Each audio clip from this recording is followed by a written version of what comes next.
నయీం ఆస్తులపై విచారణలో రోజు రోజుకో కొత్త అంశాలు వెలుగు చూస్తున్నాయి. ధరణలో పనిచేసిన నయీం ఆ అలవాట్లను వంటపట్టించుకొని ఆ తర్వాత కూడా వాటిని కొనసాగించాడు. తన ఆస్తుల గురించి ఎవ్వరికీ అనుమానం రాకుండా కోడ్ భాషలో పేర్లు పెట్టుకున్నాడు. ఆస్తులపై ఆరా తీస్తున్న ప్రత్యేక దర్యాప్తు బృందం ఆ వివరాల కోసం కూపీలాగుతోంది. వైఎస్ఆర్, ఇందిరా, సానియా, లోకేష్ బెదిరింపులు, దందాలు, దౌర్జన్యాలతో అక్రమంగా కూడబెట్టిన సొమ్ముతో కొనుక్కున్న ఇళ్లకు నయీం పెట్టుకున్న పేర్లివి.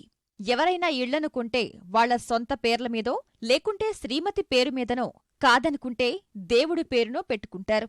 కాని నయీం మాత్రం ఎవరికి అనుమానం రాకుండా తనదైన శైలిలో ఈ తరహాలో పేర్లను పెట్టుకున్నాడు. పోలీసుల దర్యాప్తులో ఇప్పటివరకు 21 ఇళ్లను గుర్తించారు. ఎక్కువగా నగర శివార్లలోనే ఉన్న మధ్యప్రదేశ్, ఛత్తీస్గఢ్, మహారాష్ట్ర, గోవా, ఆంధ్రప్రదేశ్లోని పలు ప్రాంతాల్లోనూ ఇళ్లను కొనుగోలు చేసినట్లు పోలీసులు గుర్తించారు.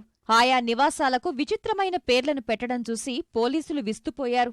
సదరు ఇళ్లకు సంబంధించిన తాళం చెవిలను ఎన్కౌంటర్ అనంతరం అల్కాపురి టౌన్షిప్లో పోలీసులు స్వాధీనం చేసుకున్నారు. ఆ తాళాల్లో ప్రతిదానికి పేపర్ చుట్టి ఉన్నట్లు గుర్తించారు. ఆ పేపర్ను తెరచి చూస్తే ఆ ఇంటి పేరు కనిపిస్తోంది.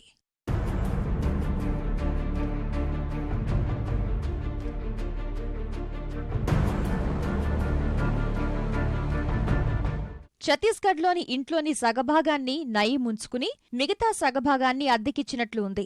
ఖమ్మంలో 2 ఇళ్లున్నట్లు గుర్తించారు. ఒకదాంట్లో పెద్దమ్మ, రెండో దాంట్లో ఆమె కొడుకు ఉన్నట్లు రాసి ఉంది. పింకీ హౌస్ పేరిట ఇల్లు ఉన్నా ఎక్కడ ఉందో పోలీసులిప్పటివరకు కనిపెట్టలేదు.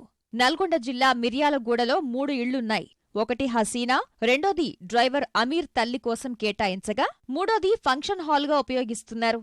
తూర్పు గోదావరి జిల్లా రాజమండ్రిలోనూ సానియా అనే పేరుతో ఇల్లుంది.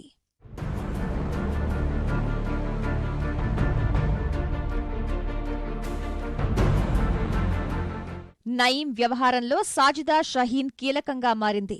నయీంకు అత్యంత సన్నిహితంగా ఉండే ఈమె నుంచి కీలక ఆధారాలు లభిస్తాయని పోలీసులు భావిస్తున్నారు. మేనకోడలైన సాజిదాను నయీం చాలా నమ్మేవాడని పోలీసుల సమాచారం. ఫహీంతో పెళ్లికాక ముందు నుంచే నయీం వెంట సాజిదా తిరిగేదని పోలీసులు తెలుసుకున్నారు. ఛత్తీస్గఢ్లో పలు కార్యకలాపాల్లోనూ నయీంతో సాజిదా పాల్పంచుకుంది. ఆయుధాల వినియోగంలోనూ నయీం ఈమెకు శిక్షణ ఇచ్చి ఉంటారని దర్యాప్తు అధికారులు భావిస్తున్నారు. ఇప్పటివరకు గుర్తించిన ఇళ్లలో ఎక్కువ మొత్తం సాజిదా పేరు మీద రిజిస్టర్ అయి ఉండటాన్ని పోలీసులు గమనించారు. న్యాయస్థానం అనుమతితో సాజిదాతో పాటు ఫర్హానా, అఫ్సా, ఫహీంలను కస్టడీలోకి తీసుకుని మొదటి రోజు దర్యాప్తు చేసిన అధికారులు పలు వివరాలు సేకరించారు.